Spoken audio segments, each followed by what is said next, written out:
Sure. Did you grab that finger?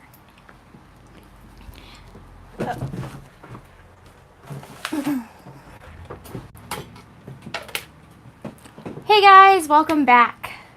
Hopefully I get a bunch of you joining. Do you have your phone for chat comments? I will get it. We had an amazing meeting today after work. Hey guys. We had an amazing meeting after I got off work today with an addiction doctor in my area. I've talked about him often. He is my mentor, and I really respect this guy. I look up to him a lot. So I met with him because I was asking for a letter of recommendation because I wanted to do, hey Caitlin, I wanted to do the public speaking event at the local high schools, which is, he agreed to do it, obviously, because it's me. Hey Nicole. And so he's going to write the letter of recommendation, and we just sat there and talked about addiction, talked about medication-assisted treatment, talked about this new Senate bill that I've been talking about a lot. And yeah, it was really fun. I mean, there's nothing I enjoy more than just going ham on talking about addiction. It's obviously one of my passion projects, as you guys can tell. So this Senate bill has me heated. Hey, Courtney. Hi. If you haven't seen my other videos, it's going to be loud, so I'll let you do that. No. Sorry, Greg was putting his mic on. Should have unplugged for that. So I didn't know if that would make more noise with like the popping in and out. This Pennsylvania is in the middle of trying to pass this new bill called Senate Bill 675. It is the Buprenorphine Medication Assisted Treatment Act. It's one of a few bills that they're pushing right now, trying to combat the opioid epidemic, as they call it. And it is just so disappointing. It displays a complete misunderstanding of both addiction and addiction treatment and medication-assisted treatment, and just, it's real bad. It's there's so many reasons why I dislike it, but can we do it like this so I can read the comments? Sure. Sorry, just gonna try and keep up with the comments as we do this. Oh, hi Marty! Good to see you in here again. You can kind of keep an eye on those, so yeah. I can't multitask if you can't tell. Like, as soon as I start looking at the comments, I completely stop talking and forget what I was saying. So, yeah. We have a baby-free weekend. Our baby is at the beach with his Grammy, and we had the opportunity to go see Jessica Kent this weekend, but something kind of happened. I'll give you a little brief story about it. My mom is a retired special education teacher, and she is, wait, I missed it. Oh, yeah. So, she's a retired special education teacher, and one of her former students, he's 40 years old. He's disabled. He's physically capable of a lot, but cognitively capable of a little. And he's just in a bad situation. He's had an emergency situation. He didn't have any biological family, and the person he had been living with was a step-parent that was just not treating him right, and he left the house, so he had to find emergency shelter. So he's homeless. He's 40 years old. He's homeless. He's disabled, and it's just bad. So I am doing what I can to help him this weekend, especially because my mom had this vacation planned, and I want her to be able to go do that. Emerson was really looking forward to going to the beach, so we just, as a society, are not taking care of our most vulnerable populations, and it is completely heartbreaking to me that somebody who is intellectually disabled, he doesn't have a job, he doesn't have a home, so we're just like, oh, here are these assistance programs that you have to wait for. Like, he doesn't have food stamps, he doesn't have housing assistance. Like, I'm hoping to go see Jess on the weekend of the 10th. I have to talk with her and make sure that she is still in New York then, and if she is, I'm going up there. We're going up there. And meeting her and seeing her is really important to me, and I was really looking forward to it. Hey Jexie, I was just thinking about you. I want to do that with Jess, but like, I need to be here for Brian right now. Like, this is something that I care a lot about. And it's a way you can affect meaningful change, like, on a personal level. Like, it's valuable. We're trying to get him set up with a job. We're trying to get him reliable housing, consistent housing. That shakes the. Sorry. We're trying to do a lot, and it's just hard. So, anyway, that's the short story. But yeah, let's talk about this Senate bill. It doesn't matter what their intentions are, if they're good or if they're bad. It's creating barriers to treatment, and that is not what we need. We need access to treatment. And for a state that is third highest in overdose deaths, like, their primary goal should be reducing those deaths and helping as many people as possible. And instead what they're doing is, we want to make it harder for both doctors and patients alike, under the guise of being helpful while at the same time making a shit ton of money. Yeah, Jexy, there are so many barriers to treatment. Exactly. And P.S. Renee, I saw your comment. I'll swing by and pick you up on my way to see Jess. But the barriers to treatment, so what they're trying to say that this bill is to make sure that patients are safe, make sure that doctors are properly trained, make sure they know the ins and out of prescribing Suboxone, because this is specifically about buprenorphine, so Suboxone, Subutex, Zubsolv, all that, not methadone. Although I'm sure they're going to do something with that too. They want to make sure the doctors are trained and certified per their special regulations and train. Like, they're going to create this program for certifying them, which is just going to make them money.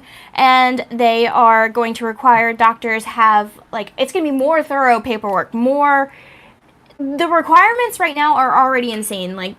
Oops. Sorry if you couldn't hear me. My mic was unplugged. And so the regulations are already insane, and now they're going to make it harder. And the doctors that are prescribing Suboxone, for the most case, it's already inconvenient for them. It's already they're already doing it because they care. Very few doctors are are certified to prescribe it. I think it's 5% of all doctors can prescribe Suboxone. That's crazy. There are I think at least 3 counties in Pennsylvania that don't even have Suboxone offered. There's no doctors that prescribe it. And now we're going to make the doctors do more training and more certifications. What's really, more training isn't bad, but mandating it and saying that charging them more money, that's really what it's about. It's about the money. And so they're also going to require doctors have therapists in-house that are also certified and licensed per the state's new requirements. And what was the other part? It's so that the doctors don't overprescribe. That's their big thing. They're talking about diverted Suboxone. And we all know diverted Suboxone exists, but that's not, they're trying to compare it to other opioids, and it's just crazy. So let me see some of this. So you can't go in and get prescribed through a family doctor without a group therapy. Yes, that is such a good point. The group therapy and all the other requirements in that, that's a very, very important part of the program. I always say it's a 3-tiered approach, or 3-pronged approach. It's the medicine, the therapy, and then the recovery support services. And you really need all of that to get a full... But even with that, with only Suboxone, you can still, gain a lot from that program. It doesn't, And there are different people that need different things. I have been on Suboxone for how long now? Do I need to go to group therapy as frequently as someone that is just trying to start into the program? Yeah, people do overprescribe, and... Well, these doctors were trained by the people who manufactured Suboxone, and they make more money based on how many strips go out. Yeah. So they wanted people to give out as much as possible, so they kind of misinformed doctors. A lot of doctors, I feel like, who stay current are more aware of the needs of their patients and don't, give them 3-4 strips a day. I mean, it still happens. Yeah, it still happens. But again, in the grand scheme of things, not that big of a problem. When you think about it, I'm going to go into it more in another video, but when you think about Suboxone versus OxyContin, Suboxone has a ceiling effect that will, in opioid-dependent people, this is a crucial part of this, in opioid-dependent people, the ceiling effect means you can take more and more and more, and it's not going to have any effect. But if you do that with OxyContin, you can take more and more and more and overdose.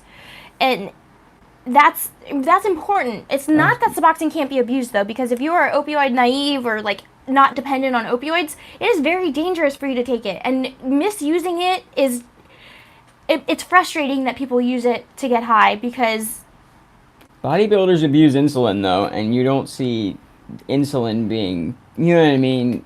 It's just, I don't know, Yeah. man. So I want to kind of go over what I talked with this doctor today, and he was explaining the effects of Suboxone. The effects of drugs on your brain and your dopamine levels in your brain. So prior to drug use, you have normal levels of dopamine, but when you start using drugs and like consistently chronically use drugs, your brain stops producing the necessary amounts of dopamine because the drugs are inducing it.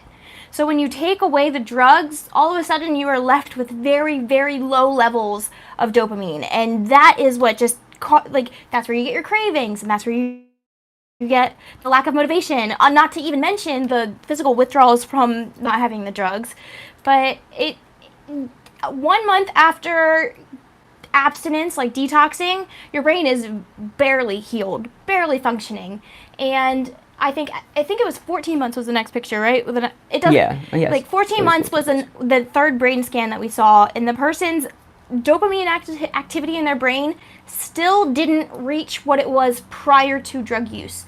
So the point of Suboxone is to increase your dopamine levels, and you can't increase your dopamine levels without medication. Now, you can get through recovery and make it those 14 months, 24 months, and do it without Suboxone. That is possible. But taking the Suboxone will help you stabilize your dopamine levels, which knocks out cravings, and it allows you to have motivation. It allows you to not be so depressed. It helps you kind of regain a sense of normalcy. And actually, that's really funny that I said that, and the comment popped up. It says, "Can you ever regain normal levels of dopamine?" It depends. Yeah, it depends. The biggest factor that it depends on is when you started using drugs. And the average age for people to start abusing opioids is 17. Your brain does not fully develop until 25 at the earliest. I think that they're saying even later it's fully developed. So if you start using opioids at age 14, 15, your brain stunts its growth. You're training your brain that this is normal, that the dopamine rushes that you get from drug use is the normal. It will always be there, so your brain doesn't fully develop and learn how to do it on its own. And it's hard. I guess if you start really young, you probably will never get back to your normal dopamine levels in your brain. He said to the average person, like, that is your normal. Yeah. Your normal is low as shit. Yeah. If compared to someone that never abused drugs, their dopamine levels of functioning are going to be normal. And us, I started using at 19. You started using much younger than that. It's like 17, I was like 18 or 19. 16, 17. So our brains essentially stopped developing normally at that age and then developed abnormally. And now you can't unlearn that. Your brain can't redevelop. That is the way it is the way it is. And I think that being on Suboxone helps you maintain this level of homeostasis that is good and normal. It is how we treat dopamine deficiency. Yeah. Suboxone is a treatment for dopamine deficiency in your brain. And an example he used was Parkinson's disease, which is a neurological disorder that results from low dopamine. And I knew this before he explained this to me, but I never really thought about it. So Parkinson's disease is the disease, everyone knows that you shake. And could you imagine going into the doctor and developing Parkinson's disease, and he's going to say, okay, well, I'm gonna send you to this place for this month, and I need you to stop shaking. I need you to stop doing, you need to stop shaking. Go send you to an inpatient facility for a month, come back, you see the doctor, and the doctor says, are you done shaking? Have you stopped shaking? And the person's still shaking. Like, no, I can't stop. Like, it is what your brain is doing it. Like, you don't have sufficient levels of dopamine. It's not, you can't change that. You can't force that into existence. Like, it is the way it is. We have damaged our brains. Now, they treat that with L-Dopa. I knew that. That's a medication. So that kind of helps you maintain your levels of dopamine in your brain. But people, I think, when you think of Parkinson's, people aren't going to be like, you treat it temporarily until you get better and your symptoms go away. Get off your Parkinson's medication. Yeah, you only need your Parkinson's medicine while you are experiencing the symptoms. But once you get through it, then you're done. And But the thing is, the Read goal space. doesn't need to be to get off of your medication. Like, your goal can be to live your best life, and treating your disease is part of that, or can be part of that. It doesn't have to be. Like, The as main, always, the individual matters. Like, it matters. Each yeah, person is different. different things work for different people. It's just we will never have a one size fits all for this. So, the one thing that I keep hearing or seeing with this whole Senate bill is that the goal of recovery, the main goal of recovery, is abstinence. I don't agree with that. I think that the main goal of recovery, like I mentioned in my video, should be maintaining a level of homeostasis that is healthy, that doesn't have the unhealthy coping mechanisms. But what would you think about what? Sorry. Nothing. I lost what I was saying. So this doctor, I don't want to say his name because I haven't asked if I can use his name. So I told him about how everyone thinks that abstinence is the goal. Abstinence is recovery, but he said that recovery to him is not relapsing. And I think that's really good. That's a really good way to summarize what recovery should be. And that could be achieved many different ways. That can be achieved with abstinence. That can be achieved with 12 steps. That can be achieved with like medication. That can be achieved with religion, whatever gets you to a point in your life where you're not relapsing. I think that there is just there's such a right or wrong approach. We all want to say like my way is right, your way is wrong. And he said that too often people will take what worked for them and preach about it all the time, and then anything that didn't work for them is garbage, and they will denounce it and say like that doesn't work, that's not appropriate, that doesn't work. And it doesn't work like that. I think exactly, Nicole, there is no right or wrong way, and I will say that until my face turns blue, but people just don't hear me. Yeah. I think I have a very different approach to recovery or view of it than a lot of people do. And I think it's the scientific part of me. I see people that find recovery with 12-step programs. I find people that don't do anything but still maintain a level of like they're clean. And I don't know. It's important to remember that everyone defines it differently. Defines what? Recovery. Oh, yeah. So there are some people that can drink. There are some people that don't drink. There are some people that smoke weed. There are some people that don't. Whatever, it's an individual thing, and I think it's very important that we don't scold someone else if their definition of recovery or their example of recovery looks different than ours. Because if it's working, yeah, it doesn't matter. If it's working for them, it's working. It's not. If it's not hurting anyone else, if it's what's working for them is working for them, and it's not hurting me. So why am I going to preach and tell them that they're wrong or they're not really clean? And I don't know how you guys will feel, but this whole idea of us not being abstinent because we're on Suboxone really irks me, because I feel like I'm just taking a medication prescribed by my doctor as directed. The most effective way to treat the disease that we have. For us. Yes, for us. And, like, scientifically, out of all medication, it is the most effective, but what... I don't know, I lost my train of thought.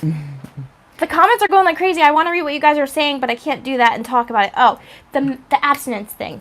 So would you tell someone that is on blood pressure medicine that they aren't abstinent? Would you tell someone that's taking an antidepressant? No. What if you tell someone that's taking Adderall for ADHD? What if someone's taking a benzodiazepine for anxiety? What happens then? It's gray. It comes from the false belief that abstinence is the goal, is the only thing that matters, when it's not. In my humble opinion. I just don't think that taking a medication as prescribed by your doctor, and it's a maintenance medication. I mean, I can say this, but then there are people that are getting medicine overprescribed to them by their doctor. And that exists in a gray area too. I think there's so many different levels to it.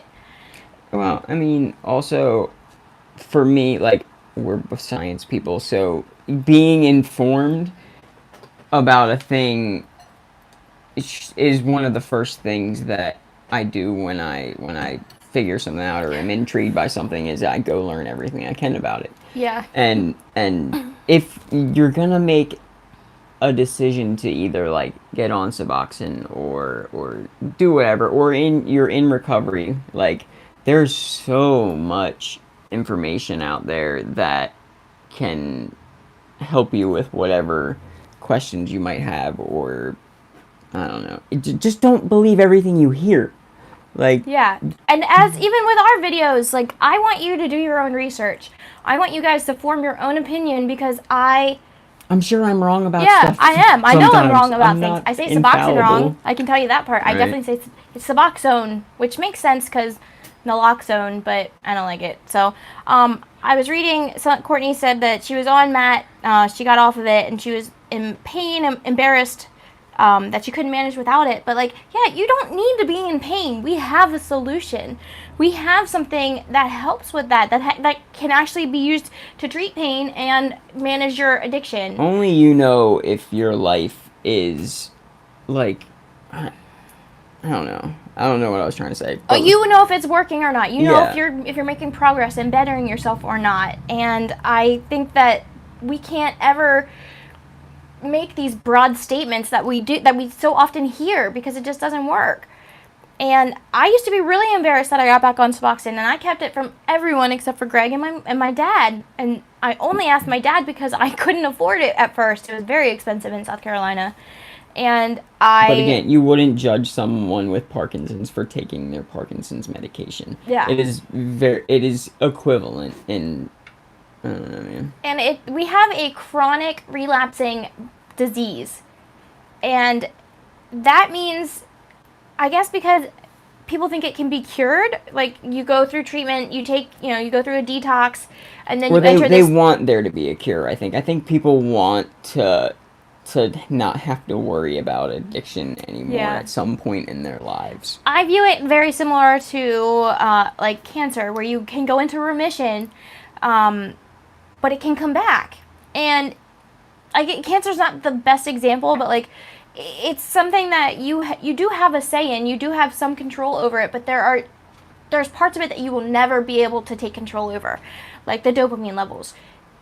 My brain will probably only ever operate at 90% of the full dopamine levels that I need, and that's something that I have to know and be aware of. Because one day I might be off of Suboxone and my dopamine levels might never recover. And I will have to be aware of that, and when things get bad, when I go through bad times, I'm going to need to be aware of the fact that I could easily be triggered into coping poorly. And I don't know. This whole idea of telling people what's right or wrong, I guess harm reduction. Why is it bad to take a harm reduction approach? Do you guys have any opinions on that? Because I think that harm reduction is amazing, and it's not trying to tell people to never get clean or never get off of Suboxone, or it's just telling you to make a smart choice now. Do something that is going to save you right now or help you right now. And I don't know. Another 6 months of an addict, like if you can buy yourself 6 months with Suboxone or with any treatment option, like that 6 months has a lot of value. Like I don't know, it's not all or nothing. It is, it's rough, man. This bill has really like frustrated me to no end. Like Pennsylvania has the third highest rate of overdose deaths in the country, and yet we need to be a leader in treating and fighting this epidemic, and instead we're gonna be like, nah, you can all just die. Yeah. If this bill passes, it will kill people. It will. People will die as a direct result of what's put in place. Speaking to this doctor, he told me that there are so many doctors that his entire, what did he call it? His entire staff, his staff, everybody that works out of his office or branch is certified to prescribe Suboxone, but most of them do not because it is hard. It's already a hassle. It's very regulated. You have to keep track of like the coding and billing and the insurance companies and the prior authorizations, and you have to record all the drug screens, and it is just so crazy. And Somebody asked what the bill is then. Oh, I will. I saw that, and I wanted to get. So was that just? I wanted to answer Hope Rising. She said, "What do you think of Matt for depression? Was that a big part of why we went on it?" And she doesn't get strong cravings, but she's tired of being depressed. So I have a friend that just got off of methadone. She tapered off successfully, easily. I was so proud of her, and so I was amazed. I've honestly heard bad things, and to see someone go through it firsthand and how well she did with it, I was impressed. And she did really well. She didn't relapse, so that's not where this was going, but she struggled with depression badly afterwards. Yes, that goes back to the dopamine levels being lower. Like, that can very easily cause depression. Mm-hmm. So she ended up choosing to go back on a low dose of Suboxone. So I have heard someone else recently, I follow him, I don't remember his YouTube channel, I'm sorry, but he's maybe you know, Nicole, you might follow him, he's like a weightlifter, and he was really proud to get off of Suboxone because he didn't want to be on it anymore, and he recently made a video saying that he went back on it. And which, like, if you want to get off, that's valid too. Like, if you don't want to be tied to a medication, if you feel like it is a prison, that's not okay. Like, feeling trapped is probably not great. And if getting off Suboxone is what makes you feel free, awesome. Yeah. And the life that you have off of Suboxone is fulfilling, great. Yeah. But he was experiencing depression and lack of motivation. Yes, kick and addiction. That's it. Thank you. And he admitted, like, he started on a low dose, and he was just talking about how it helps with his depression. Now, do I think that someone without an opioid dependence or any history of opioid dependence should be prescribed Suboxone for depression? No. It's not something that we should be prescribing off-label, but it is something that could work very well for someone who has a history of opioid use disorder, because we know that having that history and then struggling with depression, it's a recipe for disaster if you're not treating it. And sometimes therapy's not enough. Sometimes, depression can't be managed with just therapy, and that's okay. So he said someone had asked about the bill. So this is Senate Bill 675 in Pennsylvania, and it is just, they're trying to increase the regulations beyond what the DEA already requires for prescribing doctors. So any doctor that prescribes buprenorphine. Based on fraudulent testimony from some bullshit people, man. Yep. Sorry, just trying to read. Boston just opened safe use tents and volunteers that pass out Narcans. That's amazing. That's so awesome to hear. I'm a harm reduction advocate. Like, I seriously can't see treating it any other way because it works. So why would you not? All of these addicts are people with families and have the potential to be productive members of society at some point. Like, so harm reduction techniques that save lives, that make the people who suffer from drug addiction, their life a little less bad and a little bit easier to recover from. Every single thing that they can do to reduce that harm is wonderful. Like, and it's not meant to help the people that don't struggle. So you have the people that look from the outside in and they see, like, shooting galleries or whatever, and they just think it's a place for people to get high, which it is, but it's a place for people to get high where they're safe and they're not going to do it anyway. Like, right, exactly. So it's just, they were going to shoot up anyway. They're going to use the needle anyway. So why not provide them with a safe space where you can Narcan them? Why not provide them with clean needles? Well, because some people think that they deserve to die. Yeah, and that. Fuck you. If you believe that, fuck you. Why would you ever put a limit on how many times we could save them? Because you never know if it's going to be the time that they get it. And my best friend is the perfect example. She overdosed 7 times.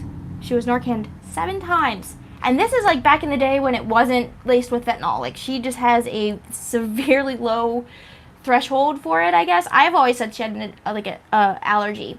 But now she is in recovery, been in recovery for years, and she is just doing so well. And I can't imagine if someone had said, no, she's already overdosed 6 times before this. I'm not saving her this time. I'm not reviving her. I'm not sure if people abuse Narcan like they're like, oh, I'll be all right if I OD. I think nobody and Narcan makes you feel real bad. Like Yeah. that, it's people deserve to be able to use and not die. Like they're using because they have serious drug abuse, substance abuse problems, which results from a lot of other things. Like there's a reason they're using. They're not using just because they want to. Like at a very early point, it turns into a thing that you have no control over. So, I think maybe what she was talking about is there are some people that, which is something I actually recommended you to do. There are probably people that overdose and aren't afraid or carry Narcan or have it like with them so that, people will get high and it's like it's taking away the threat, but it's Narcan's not a guarantee. no. A prescription of Narcan comes with 2 doses. Plus, somebody's got to find you. Yeah.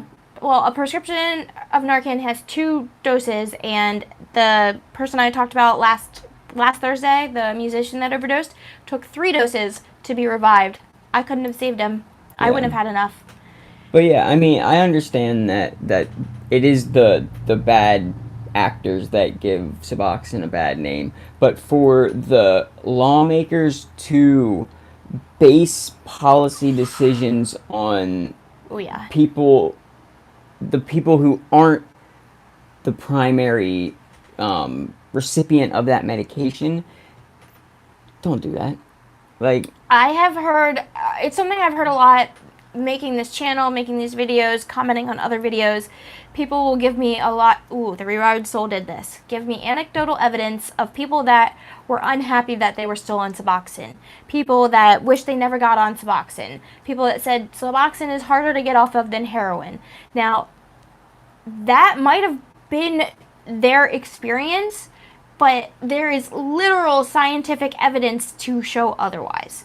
There is, well, I mean, some people get headaches or bad side effects or just don't like the way it makes them feel, and then that's okay if they don't like Suboxone. But as far as the being harder to get off of than heroin, and it you can do it in a correct way. There have been ample amounts of research studies. I actually just linked one in the video I post today that went over, it explained diverted Suboxone, but it also touched a little bit on this. And it's just like, if you do the taper correctly, which we haven't, I guess it's kind of tricky. We don't know what the correct way is. The correct way will depend on you. Only you know the correct way for your body to taper. The only thing that we can tell you about the correct way is that you do it slowly and go low as you possibly can. But there's no like set way to do it. You can't say you have suggestions, like doctors have it, and I've done it. I did it myself. I tapered off correctly and slowly, and I went very low, and I took a week off of work to deal with it, and I probably shouldn't have even done that because I just didn't sleep. So then that made me kind of miserable, but the next week I went back to work and I resumed sleeping and was fine. I went on with my life and it was amazing. And I know I can do that. I'm not really in a place where I want to taper right now. I'm actually kind of getting to a better place where I'm probably going to reconsider it soon. But there are so many factors that you should think about before you taper. So many. Like, where are you at in life? How long have you been on Suboxone and not used? How are you, like, what's your job like? Is it stable? Are you looking at a promotion? Are you going back to school? Do you have kids? How are you financially? There's just so many things, like, what's your genetic makeup? What is your family history of addiction? What is your own personal history? Like, we as drug addicts aren't known for seeing the world as it really is. Like, we see what we think it is. Like, so saying Suboxone is harder to get off than than heroin. I think that comes from a place of wishing you just would have dealt with the withdrawal from dope and been done with it. But that most likely would not have been the end of it because you were on Suboxone, which stopped you from relapsing. Would you have just gotten off of heroin and then you're just assuming that you would have been clean the Yeah, rest that of you the would have time. detoxed That from things heroin would have and been been great. okay. Like, probably not what Yeah. would have happened. And I guess I want to add something else to that, to my argument that Suboxone is not harder to get off of than heroin. When I say that, I mean by tapering down low and slow, it is not harder. If you stop taking at 8 milligrams or probably even 4 milligrams, that's gonna hurt, and it has a very long lasting half life, and it's gonna be a slow, like the withdrawals will be very long. So I don't want anyone to think that I'm saying that if you stop taking Suboxone, it won't be as bad as it probably would be worse than heroin, but if you do it correctly. Now, the problem with that is there are so many people that are forced out of treatment by getting Because arrested. of the stigma, like drug court programs. There's a lot of things Yeah, that maybe your insurance isn't accepting it. Maybe you lost your insurance. Maybe your family's putting too much pressure on you, and there's so many reasons why people stop early, and it's sad. And we I can't remember how many bills. I think it's about 5 bills that Pennsylvania is trying to enact right now, and one of them is about therapy. And the senator that is pushing it, I've looked into this one, and I'll talk about it more in another video. She has good intentions. She has family members that are addicts and in recovery, and she's trying to do good. in her experience, people can go to therapy and not lose their job. They have a card to take.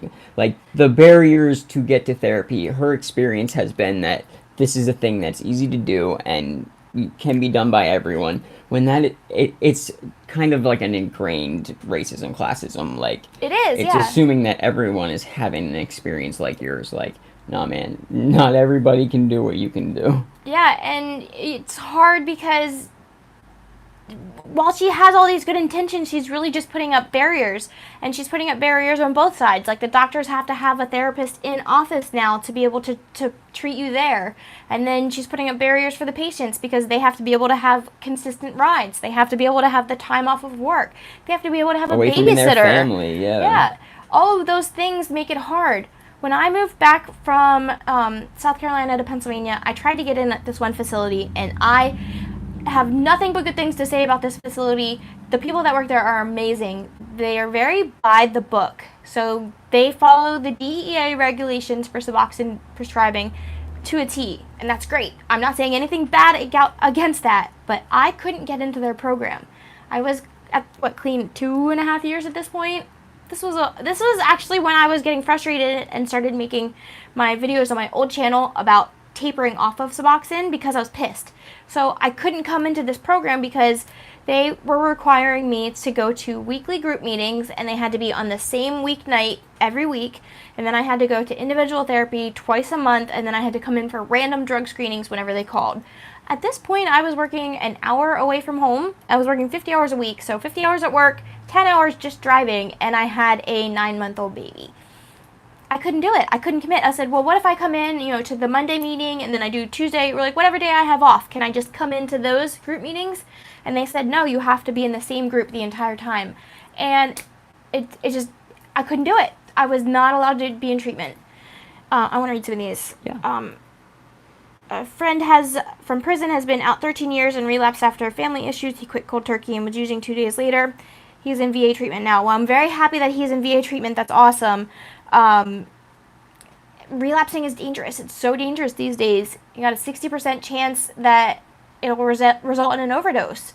I want to see what Victoria's idea is. Could you consider making a video about what you think all therapists should know about addiction? Yeah, that's a great one.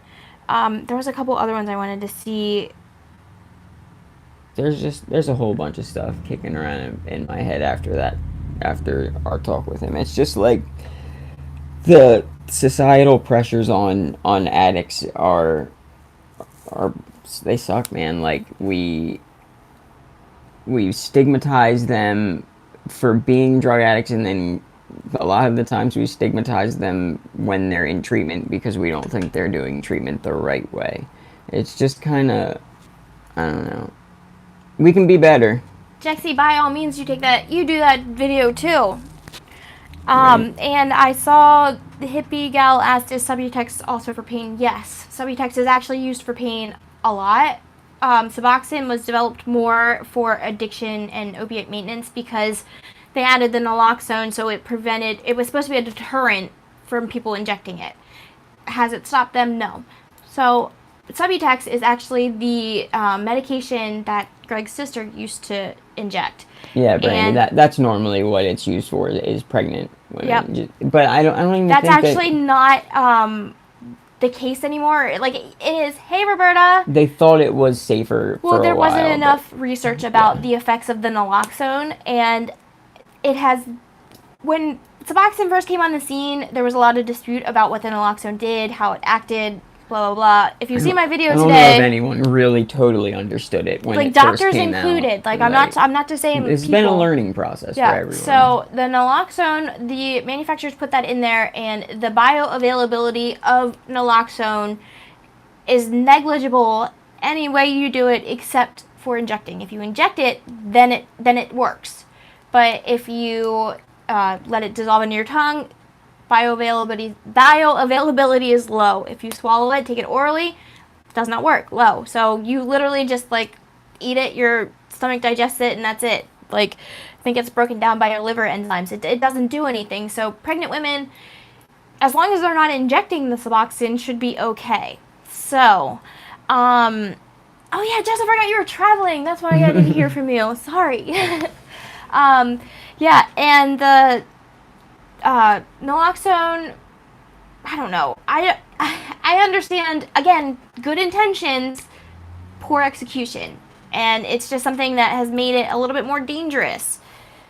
I mean, that's not the naloxone. That's how they design it and put all the fillers in the pills.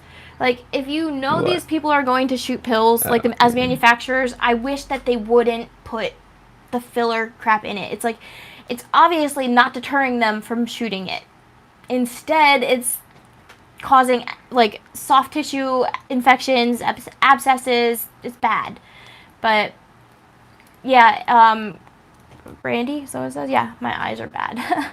Brandy said they won't put you on Subutex unless you're pregnant. That's pretty much the case everywhere. That was common practice for a long time. Mm-hmm. Like, so even in the wider medical community, right?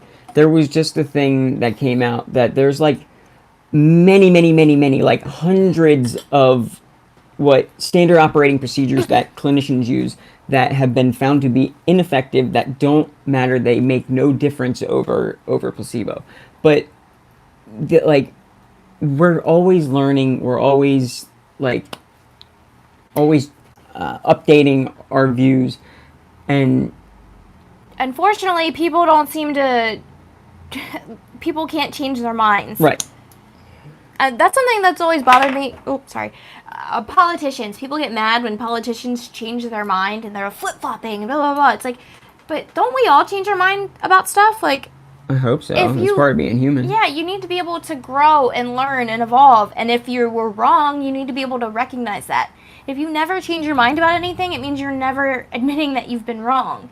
And that just doesn't work.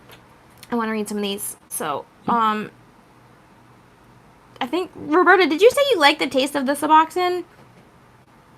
You're a monster.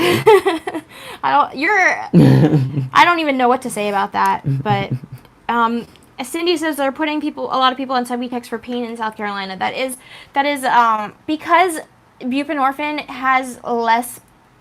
Well, you can die from OxyContin. You're not gonna die for pain. You know what I mean? As long as you're opioid dependent and taking it, if you're opioid naive, you can. Your risk of death is lower with Suboxone across the board, no matter because what. of the sealing effect of buprenorphine, which is the main ingredient in Suboxone or Subutex. Both, actually, it's the main ingredient in both. The sealing effect means that the effects plateau.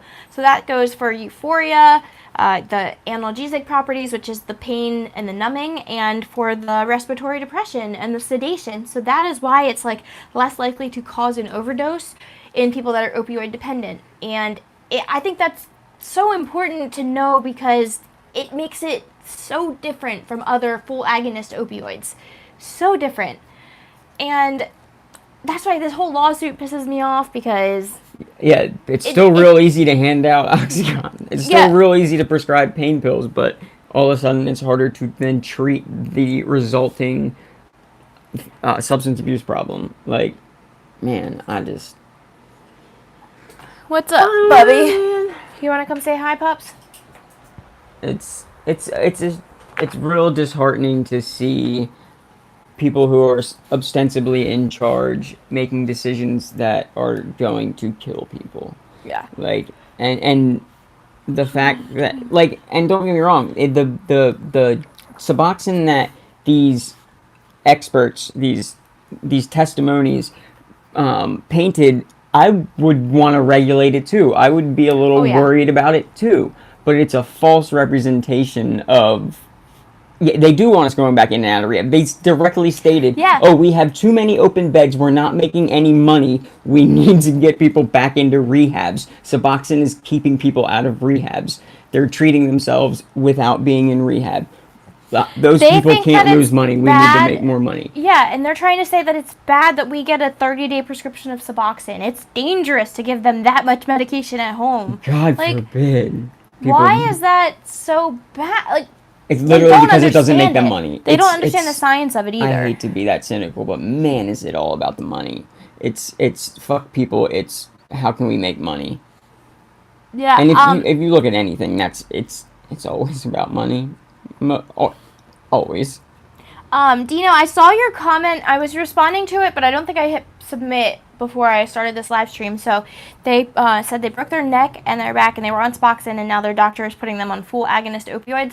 That I understand why they're doing that, because the analgesic properties of Suboxone are relatively low compared to full agonist opioids. And bye, thanks for hanging out. So compared to regular opioids, it's not going to be as effective for pain, and for something like a neck injury and a back injury, you're probably going to need it for pain, like pain pills. Yeah, pain medicine have their place.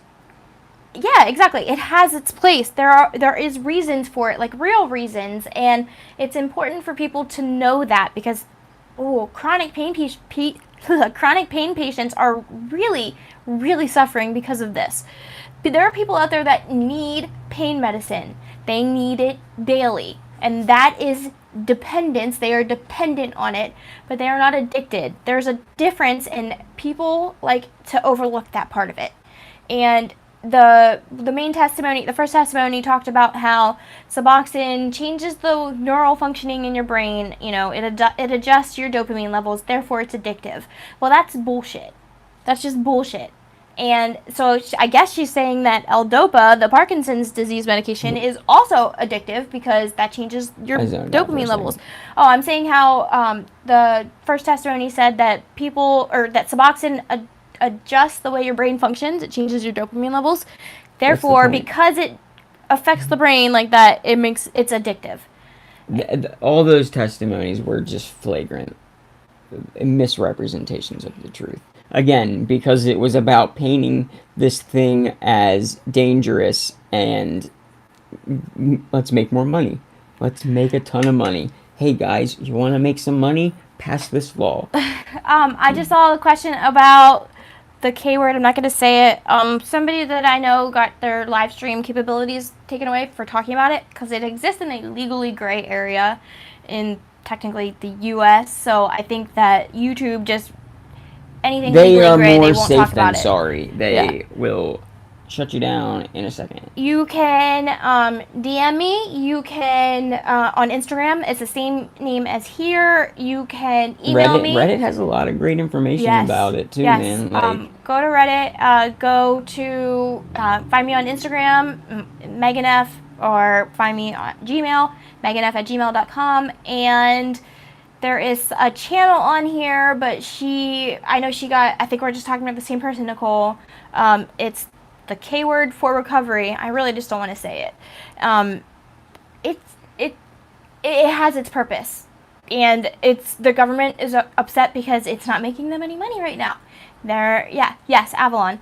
So definitely check her out. Definitely go to Reddit. Definitely look into it. It has my stamp of approval, so it's just not something for me. It's not something I'm using right now. Yes, thank you, Nicole. That is the channel to check out.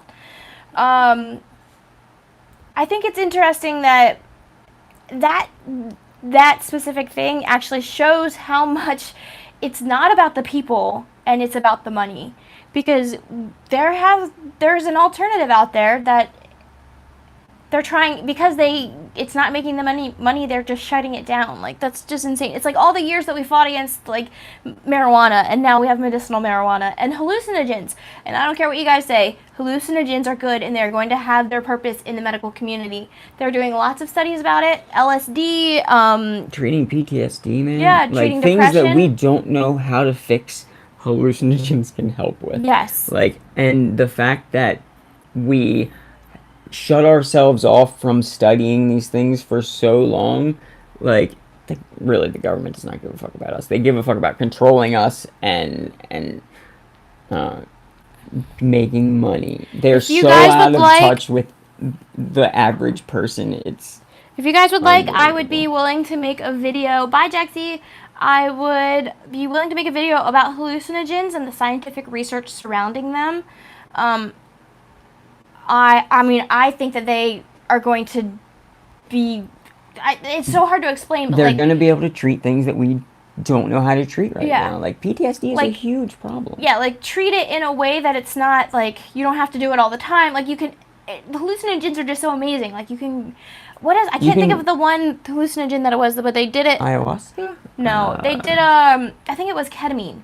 Actually, I think that's what it was. And they were treating people that had, like, extreme trauma.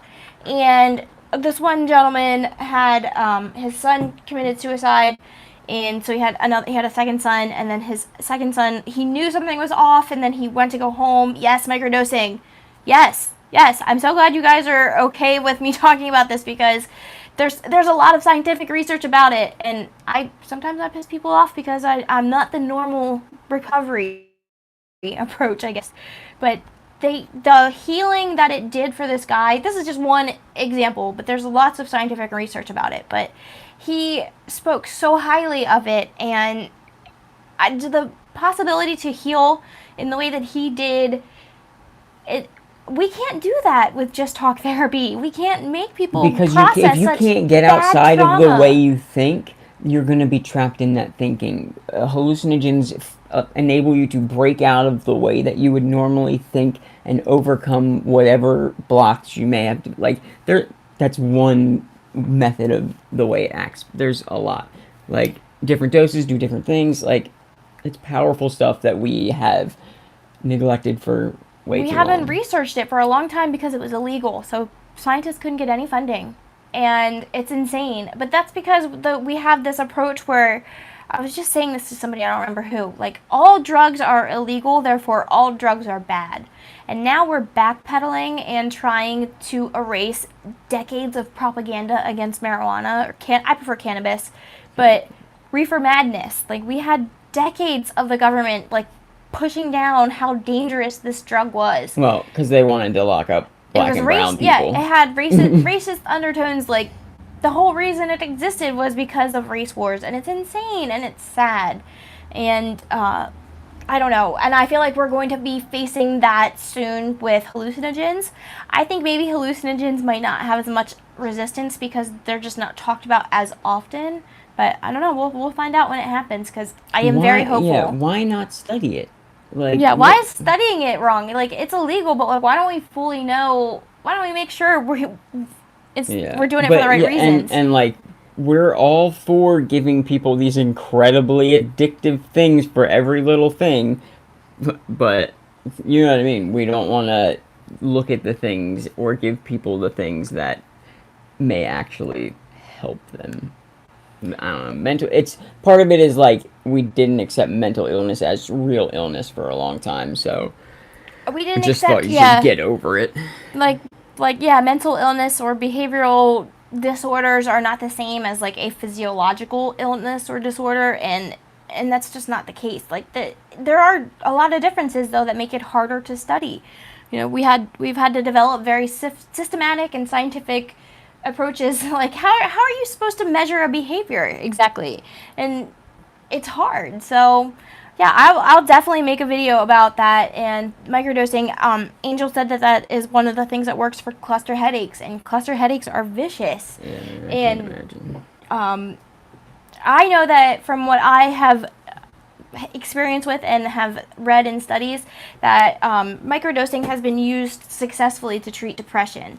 And Yeah, it has. and it can replace things like Adderall and antidepressants. And like, that's amazing. If you can have a safer alternative to a stimulant, I'm all for it. I think stimulants are great and work well for what they're designed for, but like, they do have a lot of bad side effects. And we have a lot of children on them that you have to weigh the pros and cons with it. And I think that microdosing would provide a safer alternative that Maybe would we not. gotta study. We don't know Yeah. if it's totally safe. It could be harmful. Yeah, Like, it might not I'm be not something gonna that say that children it's can safe. do, like, but it Yeah. is something that we need to look into. Right. We should be studying it. Yeah. I'm pretty certain that it's safer though, like, Yeah. because I know everything.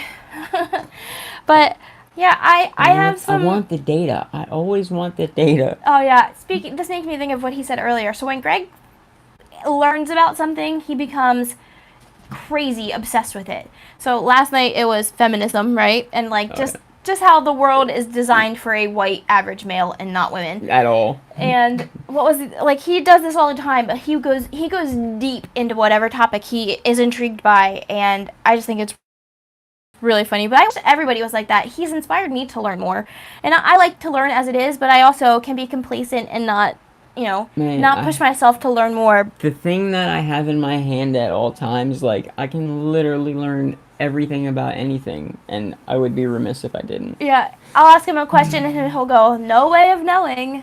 Can't Google that. Yeah. No way of ever knowing." I have intentions on making a lot of videos this weekend, and I cannot wait to get them all out. Hey. The first one I want to do is the react video, because we went through and picked out all these pictures. So he's seen them, but pictures from like when we dated before. You guys will enjoy them, I'm sure. But we have like 40 pictures, and it's just going to be a long one. I can't wait to show you. Yeah, I can't wait for you guys to see what Greg looked like. And then I can't wait for you guys to see what Greg looked like when he got out of the jail. Yeah. It's just going to be great. And I really enjoyed that. So then I'm also going to be making a video about how to determine if you're ready to start tapering. What kind of questions you should be asking yourself, what kind of conversation you should have with your doctor. Because how to begin to figure it out, because it's hard to know, like, and it's hard to say what recovery should look like for any one person, but you can come up with a rough guideline for sure. Yeah, right. I was also thinking about making a video about the lawsuit, going a little bit more in depth, because have you seen I did not. I will have to go look at it. And there's plenty of times that I learn too much and I just get real irritated with the state of a thing. So, yeah, sometimes learning too much about a thing just makes you mad that, a problem exists or whatever. But, yeah, I understand that. Can you do a video about tapering off H? About tapering off H or tapering off of Suboxone? Because I couldn't taper off of H. Well, not only that, like, so the nice thing about Suboxone is it's a measured, controlled dose. H, like, you don't know what's in it and how effective it is. There's not really. Although, but I'm it's sure not there that is I didn't probably consider people, it or try it, Yeah. I would suggest looking into methadone or Suboxone. Is that just not something that you can do right now, like financially? Or I understand there's lots of reasons why people can't get into mat right away. And or like sometimes people want to get off drugs, and that is tapering off that's kind of what I did. Like when I got off, I did like it was just like a meth analog, but that synthetic. That's a synthetic drug. a synthetic research chemical, and tapered off of dope while doing that, and it like masked all my withdrawal symptoms, and then it was much easier for me to stop the thing that I didn't have that history with. Yeah. Like, and that worked for me at that time. Yeah. Like, and then I went to jail right as that at the tail end of that, so I didn't have a choice. Yeah. So who knows what I would have done had I been on the street. But I wouldn't recommend tapering off of it. It's a rocky road. I think that when I got onto Suboxone, I went into the doctor's office. So I took the last pain pill the night before. So probably right before I went to bed, I would say 9 or 10 at night.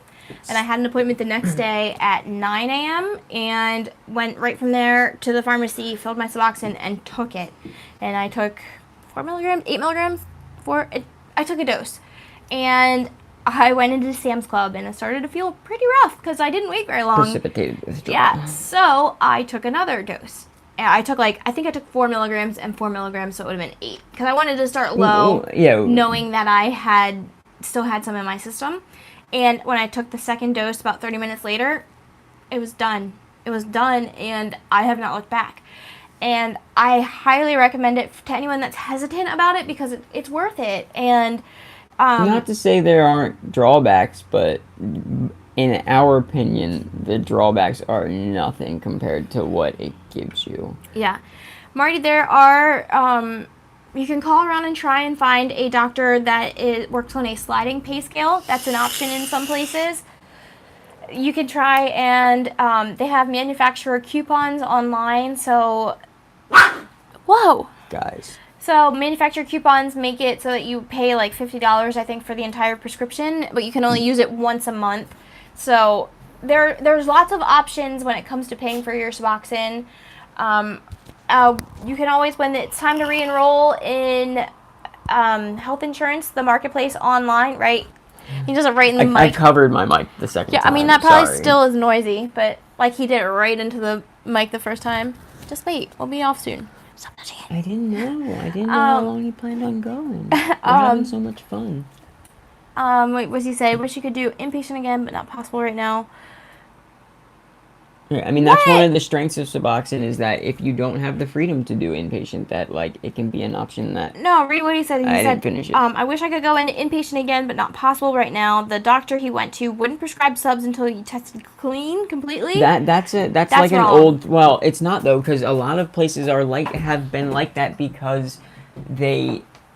And you kind of do need to be, like, off of something to then get on the Suboxone. In the commonly held belief is that if you take it too early, you're going to go into withdrawal. So being clean saves you from getting sick or whatever. Yeah, the popcorn lung, it comes from certain flavors. Like, there's definitely ingredients that can be bad for you with vaping. I definitely understand the risks. Popcorn lung? Yeah, it came from... So these people that worked in factories making butter popcorn, they inhaled the butter. I think it's from the butter. It's from the butter flavoring, and that inhaling that vapor can coat the inside of your lungs and like give you like a nasty cough and stuff. It's kind of gross. That's not good. Yeah. Angel, there is a way to do live streams. Yeah. Go to G-Man's video. If you know who G-Man is, go to his channel, and he just posted a live stream. He has less than 1,000 subscribers, and he says the app that he used for it. So you can do live streams from your phone. Yeah, this is my second one from my phone. It took me forever to get there, but it is possible to do it from your phone. You just have to look into it. And then Marty, I would suggest calling as many doctors as you can because there is going to be a doctor that will work with you. There is going to be a doctor. I hope to God that not all of them say that to you because that is not the correct thing anymore. You actually don't have to be clean from Suboxone. Back when I got on it in 2008, or 2009, the belief then, or the theory was that you had to test positive. You had to go in there and pee dirty in order to get on Suboxone. To like prove that you were an addict. That was a measure to try to like stop people who weren't opiate addicts from getting on Suboxone, which most people don't want to get a prescription to Suboxone if they don't need it. Yeah. Like, yeah, you can sell it and make some money, but like, man, that's a lot of work to go through to make a couple dollars. Yeah. Not to say people won't do it, but man, a lot more people need it. Yeah, I really hope that you find another doctor, Marty, that is willing to work with you. I have a website. I'll comment after this video. I'll get the link and comment it, and it'll be like every Suboxone doctor near you. And I would literally just call as many as you can, and maybe even just talk to them. Say like, hey, this is what happened, but it didn't work out. But yeah, she said that's what I thought. It's just she wasn't very nice. Yeah, trust me, I've encountered my fair share of receptionists or people on the phone that were just dicks about me being an addict, and it sucks. Right, like if you're in the field of addiction treatment, like you probably should have some compassion for people who abuse drugs. Like I I know cannot. it sucks to like deal with people who are kind of always trying to get over on you, like and Yeah. dealing with people in active addiction is hard, but these are people with a disease. And if Like someone comes to you chronic and one. wants help and they're asking for help, you should help them. You can't say no. You can't. There's too That's many so. options. There's too many courses of action that you can take to just be like, nah, I Yeah. can't help you. I mean, if you were trying to get on the Vivitrol shot, which is just naloxone, that would make sense why they wanted you to be clean, because that you have to be. But I just can't imagine any doctor telling you you have to be clean to get on Suboxone these days. I know it happens, but I just can't. It blows my mind, and it's really upsetting because We're in a crisis and an epidemic, and people need help. and we just keep making it worse. People are just making it worse and worse, and it makes me sad. But there was another video I wanted to talk about too that I was going to do coming up. The how to know you're in treatment. Oh, I might need your guys' help. So I want to talk about diverted Suboxone, and I'm going to make like a quiz or a link to a quiz, and I want you guys to respond to it. So I'll probably post it on my community tab. I'm going to develop some questions and just talk. Like, if you have any opioid addiction, or if you had any experience with Suboxone, even if you didn't have a full-blown addiction or dependence on it, if you've abused it, I want to know these things.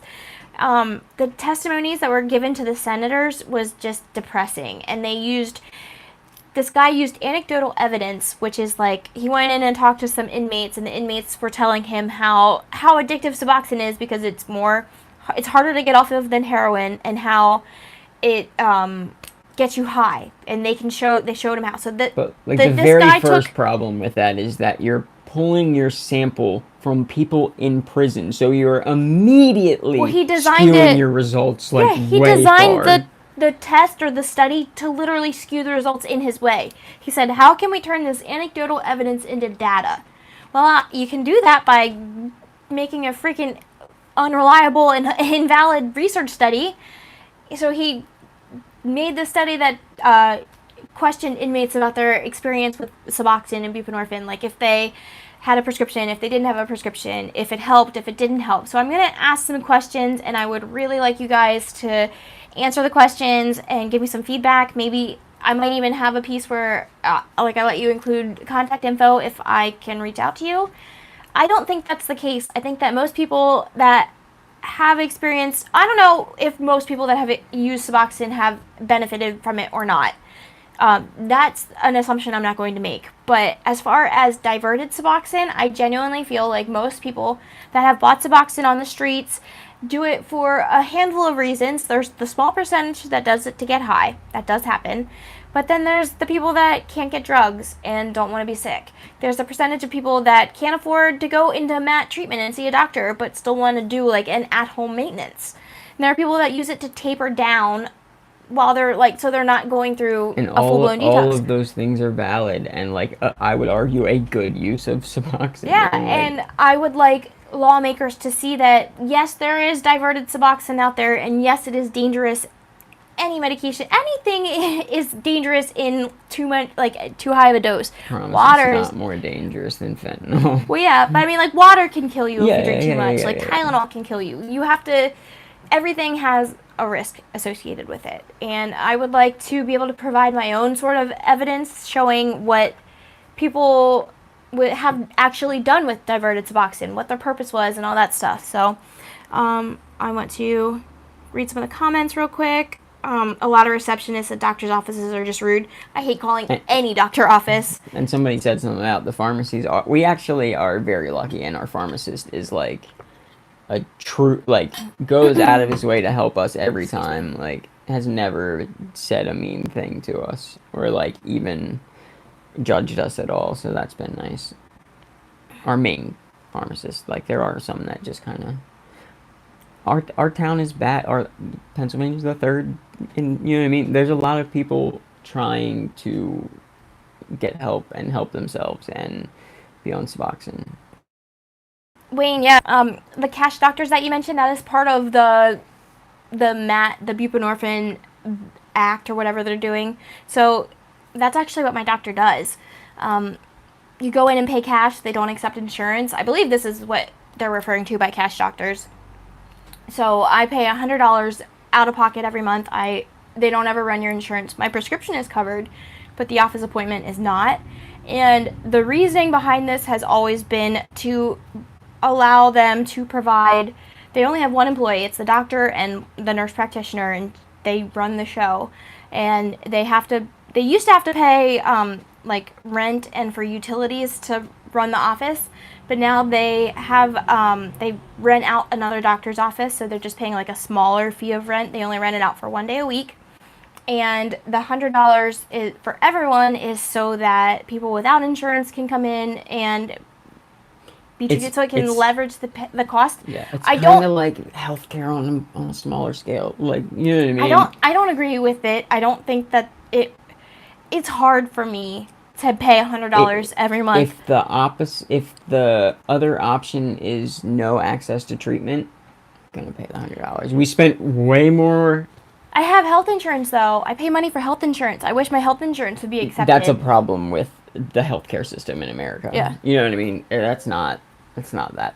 But if they accepted insurance, and then could they not? I guess then they wouldn't be able to charge the $100 for the they would people charge without other it. people. They would charge them more. Right. Is what you're saying. Right. You subsidize.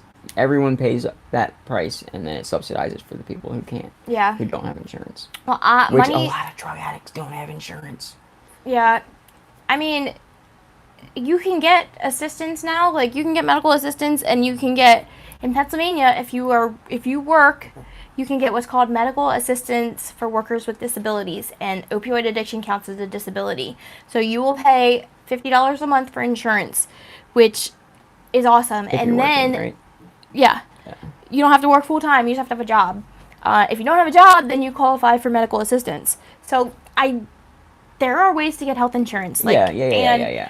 Not priority when I was using it. Yeah, well, I know, but it's easier now to get it. True. And then I went online when I started making too much money for medical assistance.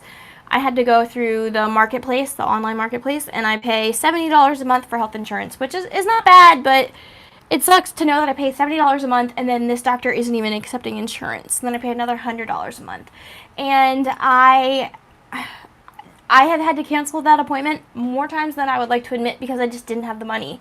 Yeah. And the nurse practitioner told me this next time that if I cancel again, I'm kicked out of the program because I can't go more than 30 days without being That seen. is crazy. I have to be active. And but again, if that happens, I will call the doctor personally and be like, help. Those barriers are only going to get worse if this switch. Yeah.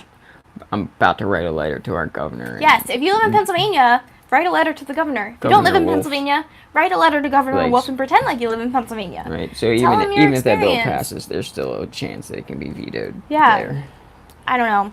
It sucks because like someone like me who has been in that for so long, and I've done it, as anything they've asked of me, I've done, and I still have the risk of losing my access to treatment because I can't afford it.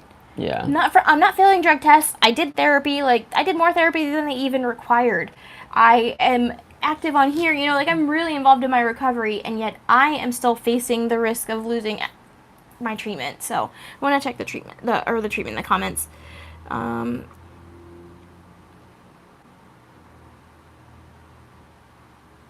Road to Prison. This is what my channel is about. It's about gathering testimonials to finance fund.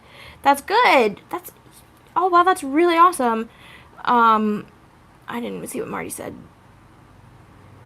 Yes, Marty, you can do this. You have to just, I promise you that you have so many people rooting for you. Like, so many more people than you even realize are rooting for you right now. And, like, it's not necessarily your fault if you keep failing. Like, there are reasons why, like, we are compelled to continue using drugs. Like, there's a reason we started using drugs. There's a reason we stay using drugs. Like, it's not a defect of your character that you can't get clean right away. Like, it takes a lot of work. Yeah. It takes a lot of work. It takes time, the timing to be right. It takes a lot of things coming together, and eventually it'll happen.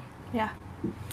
I mean, finding recovery doesn't mean everything's good though, or like even being on MAT doesn't mean everything's good. Like you still have to face life. You'll still have a lot of setbacks and challenges, like financially. Like we struggle a lot financially, but I've worked really hard. We both have, to kind of really put ourselves on a solid foundation. If you've watched Monday's video, you know that took a lot of work for us, and we're poor. I'm really freaking poor. I have no shame in. I'm on food stamps. Like I have no shame in admitting that. We work really hard. We both work full time and try. And I just got my degree, and hopefully things will one day improve. You know, hopefully he'll get a promotion. But I feel rich. Like I'm very happy and secure in my relationship. We have a I'm room, very happy we have and food, secure in my recovery. Yeah, we have a house. You know, we have food. And we have we this. have a rental car now, but yeah, like we have each other, and I think that Always find a way. it's all about how you think about it, you know? Like life is not easy. Life's not easy for a lot of us. And I don't know, you can still get through it. Like I promise you can still get through it. I promise that there's a lot of other people that are struggling, so don't ever think that you're struggling and you why can't I get it when they all get it? Like they don't have it. We don't have it, like especially like the day and age we live in, where we see everyone's like curated best life, and we're like, oh man, why isn't my life that great? Their life isn't that great either. They're just showing you what they want you to see, but really, they're neurotic over how many likes that post is getting. Like everyone thinks everyone else is happy, and they're just as they're human too. Like we're all just as fucked up as the next one. Yep. Like, and no matter what you get, you're always gonna want more. Learning how to be happy with what you have is one of the keys to happiness. That has probably been one of like the biggest things that helped me. It helped me accept being on Suboxone, and I don't push myself to taper off. I was doing that. I was pushing way too quickly. It's helped me accept my healing process and like how long it took me to heal from our relationship issues, and how just everything. I accept that this is all I have right now, you know, nothing beyond this is given to me, or I have to appreciate it. And I'm so lucky that I have this, because so many people have had that taken away, you know, so many people have lost it. I can't imagine. We've been in much worse places. Like this is a great life, man. Like, yeah, I don't care if I have money in my bank account. Like, I couldn't ask for more. I'm not in prison. Like, I've been in prison for a while. Like, yeah. No, man. Like, this is so great. Like, what? Just, I don't know. There's so much to be thankful for and grateful for. Yeah. Well, I think that's probably where we're gonna end it tonight. This was a longer live stream than normal, but I love hanging out with you guys. It's fun. Super fun. Keep an eye out for the future videos. I'm gonna probably make one tonight and post it tomorrow because I feel like it. And yeah, I love you guys. Stay safe. What? Our room is hella comfortable because this is kind of like our room is our space. Like we have the rest of the house, but like man, this is where we spend most of our time. And my bedroom is my safe space. So this is where we hang out. And you only see this room because the rest of the house is trashed. And like so is like the other side of the room. My side of the bed is a disaster. Oh no, don't do it. Oh. Yell at him. Everybody yell at him and tell him to put his tools away. I don't have anywhere to put them. The tools. They're saying bye. All right, guys.